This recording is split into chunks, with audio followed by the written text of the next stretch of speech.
लिया स्मरण स्त्री पुरुष समानता व स्त्री मुक्ती चळवळीचे आद्य प्रणेते सर्वज्ञ श्रीचक्रधर स्वामी आज 8 मार्च जागतिक महिला दिनानिमित्त सर्व महिला भगिनी व महानुभाव पंथाची धुरा खांद्यावर घेऊन यशस्वी वाटचाल करणाऱ्या तपस्विनी मातांना मनःपूर्वक हार्दिक शुभेच्छा। सुमारे 800 वर्षांपूर्वी कुठल्याही वर्ण अथवा जाती धर्मपंथातील स्त्री ही पुरुषांच्या तुलनेत दुय्यमच होती। समाजाने लादलेल्या पुरुषसत्ताक मानसिकतेमुळे तिचे जगणे बंदिस्त होऊन अज्ञानाने काळवंडून गेले होते।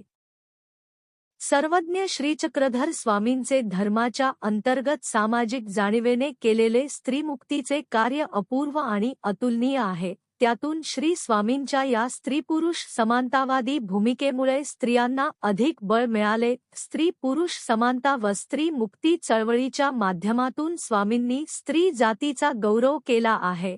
पुरुषांप्रमाणे स्त्रियांना देखील धर्माचा, मुक्तीचा, मोक्षाचा समान अधिकार असले पाहिजे असे महत्त्वपूर्ण निरूपण केले। याचा बोध खालील लीळेतून होतो। लीळा सारंग पंडिता स्त्री अधिकारू निरूपण। एकदा सर्वज्ञ श्री चक्रधर स्वामी स्त्रियांना निरूपण करत असताना सारंगपंडित श्री स्वामींचे दर्शनाला आले। ते नेहमीच स्वामींच्या दर्शनाला येत असत। त्यांनी पाहिले की ब्याच स्त्रिया स्वामींच्या समोर बसून एकाग्रतेने त्यांचे धर्म निरूपण ऐकत आहेत। ते पाहून सारंगपंडितांना स्त्रियांचा राग आला आणि त्यांनी कुत्सिततेने म्हटले, या स्त्रियांना कशाला हवे धर्म निरूपण? त्यांना धर्म चर्चा करून काय साध्य करायचे आहे? विनाकारण स्वामींचा वेळ घेत आहेत।